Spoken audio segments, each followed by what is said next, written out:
میں نے آج قرآن سے ہزاروں مسائل نکال چکا ہے لیکن آج تک قرآن کے معنی پورا نہیں ہوا۔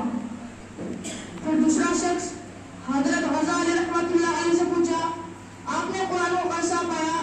حضرت غزالی رحمۃ اللہ علیہ نے بولا ایک دن اللہ تعالیٰ نے میں نے خواب میں زیارت کی، اللہ تعالیٰ نے بولا میں قرآن سمجھ کر پڑھے تب بھی مجھے پسند، تو بغیر سمجھ کر پڑھے تب بھی مجھے پسند۔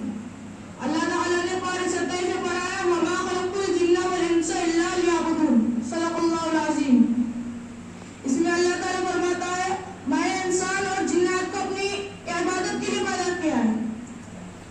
انسانوں سے کہا میں تمہیں ایک مہینہ ایسا عطا کروں گا جس میں تم جتنا نیکی کرنا کرو، لیکن اس میں ایک رات ایسی بھی ہے جس کو شب قدر کے نام سے سب جانتے ہیں۔ اس میں اللہ تعالیٰ نے فرمایا جتنے سال تو 100 سال میں جتنے تو عبادت نہیں کرا اس میں تو ایک رات تو عبادت کر لے، اس میں تو ایک رات میں تو اتنے نیکی دوں گا تو 1000 سال میں وہ نیکی نہیں کما سکتا۔ اور اللہ تعالیٰ نے فرمایا وما خلقت الجن والانس الا لیعبدون، انسان اور جنات کو اپنی عبادت کے لیے پیدا کیا، انسان اور جنات سب۔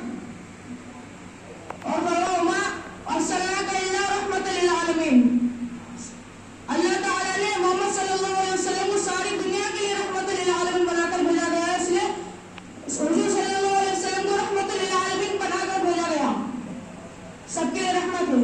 ہر نبی الگ الگ دیش کے لیے رحمت بنا کر آتا ہے لیکن حضور صلی اللہ علیہ وسلم کو ساری دنیا کے لیے رحمت بنا کر بھیجا گیا، اس لیے اس کو رحمت للعالمین بولا جاتا ہے۔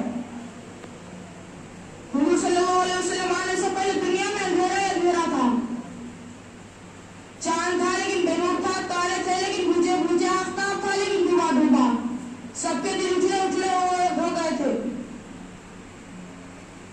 خزانے پہاڑوں کو لپیٹ کر چمن عمران کیا ہوا تھا، اچانک میرے نبی صلی اللہ علیہ وسلم کی آمد ہوئی جن کو ساری دنیا کے لیے رحمت للعالمین بنا کر بھیجا گیا۔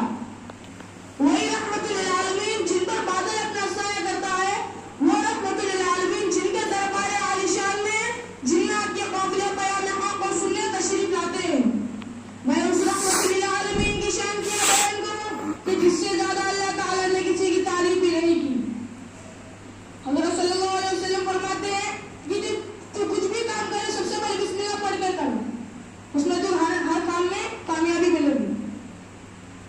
ایک دفعہ ایک شخص جا رہا تھا راستے سے، دو شیطان ملے، ایک شیطان مجرا پر تیار ہوا تھا، بال ٹھیک سب ٹھیک، ایک دوسرا شیطان مجرا پر بگڑا ہوا تھا۔ ایک جو شیطان ٹھیک تھا اس سے پوچھا تو اتنا صحیح ہے، دوسرے شیطان نے پوچھا تو اتنا خراب کیوں؟